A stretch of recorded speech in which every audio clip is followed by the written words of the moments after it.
அனைவருக்கும் வணக்கம். இந்த பதிவில் இப்போ நம்ம பார்க்க போகிற மிக முக்கியமான ஒரு பதிவு என்ன அப்படின்னா, அதாவது 2025 புத்தாண்டு பல புதுமைகளை தரக்கூடிய வகையில் பிறந்திருக்கிறது. அந்த வகையில் புத்தாண்டின் முதல் மாதமான ஜனவரி மாதத்தில் சிம்ம ராசிக்காரர்களுக்கு எப்படிப்பட்ட பலன்கள் கிடைக்கும் என்பதை பற்றி தான் இந்த பதிவின் மூலமாக நம்ம இப்போ பார்த்து தெரிஞ்சுக்க போகிறோம். எனவே சிம்ம ராசிக்காரங்க பதிவை பார்த்துட்டு இருந்தீங்கன்னா தொடர்ந்து பார்த்துட்டு வாங்க. அது மட்டும் இல்லாமல் நீங்கள் இப்போ தான் நம்ம சேனலை ஃபர்ஸ்ட் டைமாக பார்க்குறீங்க அப்படின்னாலும் கண்டிப்பாக சப்ஸ்கிரைப் பண்ணிக்கோங்க. அப்படியே பக்கத்தில் இருக்கக்கூடிய நோட்டிஃபிகேஷனுக்கான பெல்லைக்கானையும் கிளிக் பண்ணிக்கோங்க. மகம், பூரம், உத்திரம், பாதம் 1 ஆகிய நட்சத்திரங்களை உள்ளடக்கியது சிம்மராசி. சிம்மராசியின் கிரக நிலையை பொறுத்தவரை தனவாக்கு குடும்பஸ்தனத்தில் கேது, சுகஸ்தனத்தில் புதன், பஞ்சமஸ்தனத்தில் சூரியன், ரணருண ரோகஸ்தனத்தில் சுக்கிரன், களத்திரஸ்தனத்தில் சனி, அஷ்டமஸ்தனத்தில் ராகு, தொழில் ஸ்தனத்தில் குரு வக்ர நிலையிலும், ஐனசைன போகஸ்தனத்தில் சந்திரன், செவ்வாய் வக்ர நிலையில் என்று கிரகங்கள் வலம் வருகின்றன. கிரக மாற்றங்களை பொறுத்தவரை 1/1/2025 அன்று புதன் சுகஸ்தனத்தில் இருந்து பஞ்சமஸ்தனத்திற்கு மாறுகிறார். 14/1/2025 அன்று பஞ்சமஸ்தனத்தில் இருந்த சூரியன் ரணருண ரோகஸ்தனத்திற்கு மாறுகிறார். 18/1/2025 அன்று ஐனசைன போகஸ்தனத்தில் இருந்த செவ்வாய் பகவான் லாபஸ்தனத்திற்கு மாறுகிறார். 28/1/2025 அன்று களத்திரஸ்தனத்தில் இருந்த சுக்கிர பகவான் அஷ்டமஸ்தனத்திற்கு மாறுகிறார். இதுவரை ஏகப்பட்ட கஷ்டங்களால் பாதிக்கப்பட்டு வந்த சிம்மராசிக்காரர்களுக்கு மே மாதம் வரை கவனமாக இருக்க வேண்டியது அவசியம். ஆனால் அதற்கு பிறகு நடக்கப் போகின்ற ஒரு முக்கியமான மாற்றம் உங்கள் வாழ்க்கையவே மாற்றப் போகிறது. சிம்மராசிக்காரர்களுக்கு இந்த வருடத்தில் 3 பயிற்சிகள் நடக்கப் போகின்றன. சனி பயிற்சி மார்ச் மாதத்திலும், குரு பயிற்சி மே மாதத்திலும் தொடர்ந்து அதே மாதத்திலும் ராகு கேது பயிற்சியும் நடக்க இருக்கிறது. இந்த 3 பயிற்சிகளும் ஒரு சில ராசிக்காரர்களுக்கு அற்புதமான பலன்களை கொடுக்க போகிறது. அந்த வகையில் சிம்ம ராசிக்காரர்களுக்கு பொறுத்தவரை போன ஆண்டை ஒப்பிட்டு பார்க்கும் பொழுது இந்த ஆண்டு அவ்வளவு நன்மை பயப்பதாக இல்லை. ஆனாலும் மே மாதத்திற்கு பிறகு பல்வேறு யோகங்களை அள்ளித்தரப் போகிறது. 7ஆம் இடத்தில் சனி உட்காருவதால் கணவன் மனைவிக்குள் பிரச்சனை, மற்றவர்கள் மூலம் பிரச்சனை, கணவன் மனைவியின் உடல் நலத்தில் பிரச்சனை, குடும்பத்தில் சண்டை போன்றவை ஏற்பட்டு இருக்கும். லாபஸ்தனத்தில் குரு அமரப்போவதால் நண்பர்கள் மூலமாக நன்மைகளை கிடைக்கும். குழந்தைகளுக்கு நன்மை ஏற்படும். மூத்தவர்களுக்கு நன்மைகள் கிடைக்கும். மூத்தவர்களுக்கு பல நன்மைகள் ஏற்படும். நிறைய பேருக்கு பதவிகள் வரும். பதவி உயர்வு வரும். பாராட்டு மழைகளும் குவியும். மாலைகள் தேடி வரும். பெரிய படிப்புகளை படிப்பீர்கள். மே மாதத்திற்கு பிறகு நன்றாகவே இருக்கிறது. குருவின் மாற்றம் அற்புதமான பலன்களை கொடுக்க போகிறது. உங்களுக்கு சொர்ண கவசம் போல நின்று காப்பார் குரு பகவான். குருவின் பார்வையால் உங்களுடைய வாழ்க்கையவே மாறப்போகிறது. லாபஸ்தலத்தில் குரு அமருவதால் மிகப்பெரிய மரியாதையை பெறுவீர்கள். 11ஆம் இடத்தில் குரு உட்கார்ந்தால்தான் அது போன்ற மரியாதை கிடைக்கும். குடும்பத்தில் ஒற்றுமை, திருமணம், புத்திர பாக்கியம் என எல்லாமே நடக்கும். மகம், பூரம் நட்சத்திரக்காரர்களுக்கு நல்ல யோகங்கள் உண்டாகும். நிறைய வாய்ப்புகள் தேடி வரும். உங்கள் வாழ்க்கையே மாறும். நல்ல பணம் காசு வந்தாலும் நீங்கள் வெளியில் போய் சொல்லக்கூடாது.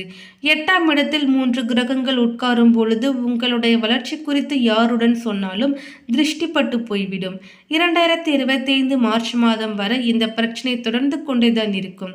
ஏப்ரல் மாதத்தில் இருந்து அஷ்டமத்து சனி ஆரம்பிக்க போகிறது. சிம்மத்தில் பிறந்த அரசியல்வாதிகள் மிகவும் கவனமாக இருக்க வேண்டும். அரசு நிறுவனத்தில் பணிபுரிபவர்கள், அரசியல்வாதிகள், மத்திய அரசு துறையில் இருப்பவர்கள் எச்சரிக்கையாக இருக்க வேண்டும். கேது லக்னத்திலும் அஷ்டமத்தில் சனி, ராகு, சூரியன், சுக்கிரன் அமர்ந்திருப்பதால் 2 முதல் 3 மாதங்கள் மிக மிக கவனமாக இருக்க வேண்டும்.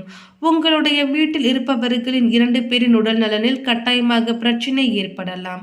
ராகு கேது பயிற்சி பெரிதாக நல்லது செய்யாது. 7ஆம் இடத்தில் ராகு இருப்பதால் கணவன் மனைவிக்கிடையே பிரச்சனை ஏற்படலாம். தேவையில்லாத சட்ட சிக்கல்கள் உண்டாகும். அமைதியுடன் இருப்பதும் அதிலிருந்து விலகி செல்வதும் தான் நல்லது. நிறைய மாற்றங்கள் ஏற்படும். மே மாதத்திற்கு பிறகு இந்த கஷ்டங்கள் எல்லாமே தீர்ந்துவிடும். வண்டி வாகனங்களில் செல்பவர்கள் மிகுந்த கவனமாக இருக்க வேண்டும். பெண்கள் உடல் நலத்தில் கவனம் செலுத்துவது நல்லது. பெரியவர்களின் உடல் நலனில் கவனம் செலுத்த வேண்டும். சிம்ம ராசி பொறுத்தவரை உடல் நலனில் உளவில் பிரச்சனை ஏற்படாமல் இருப்பது நல்லது. ஜனவரி மாதத்தினை பொறுத்தவரை சிம்மராசிக்காரர்களுக்கு மனதில் உற்சாகம் பிறக்கும். தடைப்பட்ட காரியங்களில் தடை நீங்கி சாதகமான பலன்களை எதிர்பார்க்கலாம். எதிலும் தயக்கம் காட்ட மாட்டீர்கள். நீண்ட நாட்களாக தடைப்பட்டு வந்த காரியங்கள் வேகம் எடுக்கும். கண்மூடித்தனமாக எதிலும் ஈடுபடாமல் யோசித்து செய்வது நல்லது. எந்த ஒரு விஷயத்தையும் தக்க ஆலோசனையுடன் செய்வது நன்மையை கொடுக்கும். தொழில் வியாபாரம் தொய்வு நீங்கி சூடு பிடிக்கும். வாடிக்கையாளர்களின் வரவு கண்டு மகிழ்ச்சி அடைவீர்கள். நிதி பிரச்சனை நீங்கும். உத்தியோகத்தில் இருப்பவர்கள் எதையும் குழப்பத்துடனே செய்ய வேண்டிய சூழ்நிலை ஏற்படலாம். சக ஊழியர்களிடம் நிதானத்தை கடைபிடிப்பது நல்லது. குடும்பத்தில் இருந்த சிக்கல்கள் நீங்கி நிம்மதியும் சந்தோஷமும் உண்டாகும். கணவன் மனைவிக்கிடையே அன்பு அதிகரிக்கும். பிள்ளைகளின் செயல் சந்தோஷத்தை கொடுக்கும். பயணங்கள் செல்லும் பொழுது கவனம் தேவை.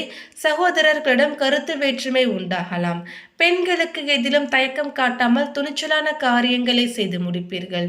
கலைத்துறையினர்களுக்கு மனதில் துணிச்சல் ஏற்படும். கடன்கள் கட்டுக்குள் இருக்கும். முக்கியமான வேலைகளில் தாமதம் உண்டாகலாம். வீண் பிரச்சனைகளை கண்டால் ஒதுங்கி சென்று விடுவதும் நல்லது.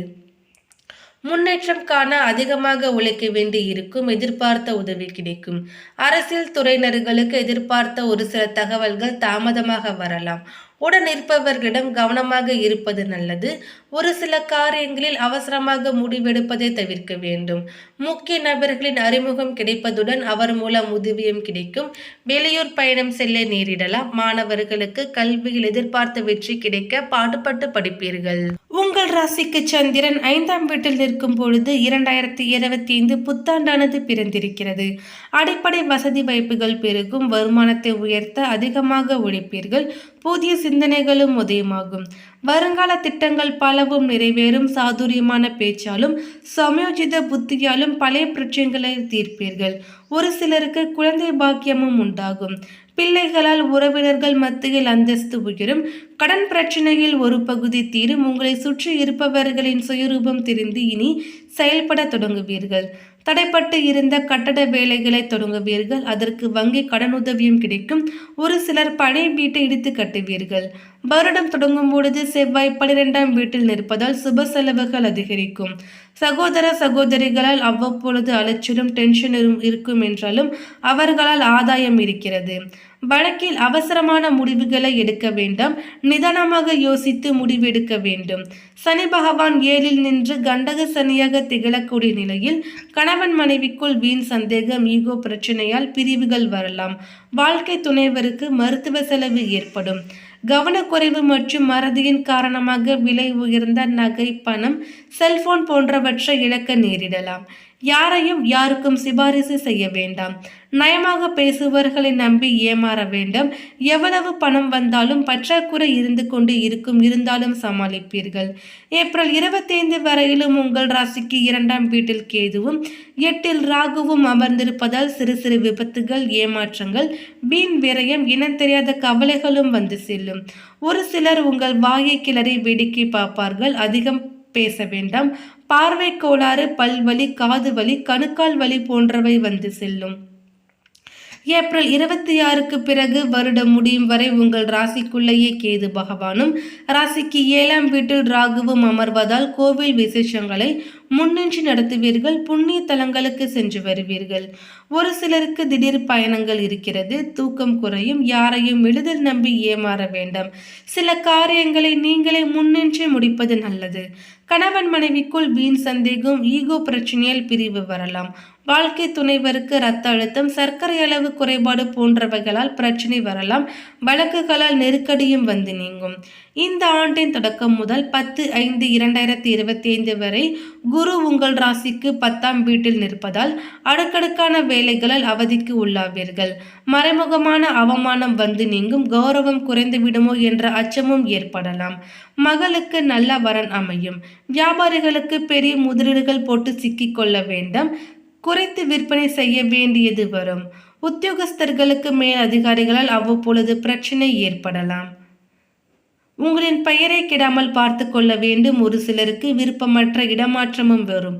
எனினும் வருடத்தின் பிற்பகுதியில் பதவி உயர்வு கிடைக்கவும் வாய்ப்பிருக்கிறது. வேலைப்பளு அதிகரிக்கும் என்றாலும் புதிய பொறுப்புகளும் ஊதிய உயர்வும் உங்களை மகிழ்ச்சியில் ஆழ்படுத்தும். மேலும் பரிகாரமாக ஞாயிற்றுக்கிழமை தோறும் அருகில் இருக்கக்கூடிய சிவன் கோவிலுக்கு சென்று கால பைரவரை வழிபட்டு வாருங்கள். மேலும் இந்த தகவல் உங்களுக்கு பிடித்திருந்தால் லைக் பண்ணுங்க, ஷேர் பண்ணுங்க. இது போன்ற பல சுவாரஸ்யமான கணிப்புகளை நீங்க தெரிஞ்சுக்கணும்னா எங்க சேனலை சப்ஸ்கிரைப் பண்ணிடுங்க. நோட்டிபிகேஷனுக்கான பெல் ஐகானையும் கிளிக் பண்ணிக்கோங்க.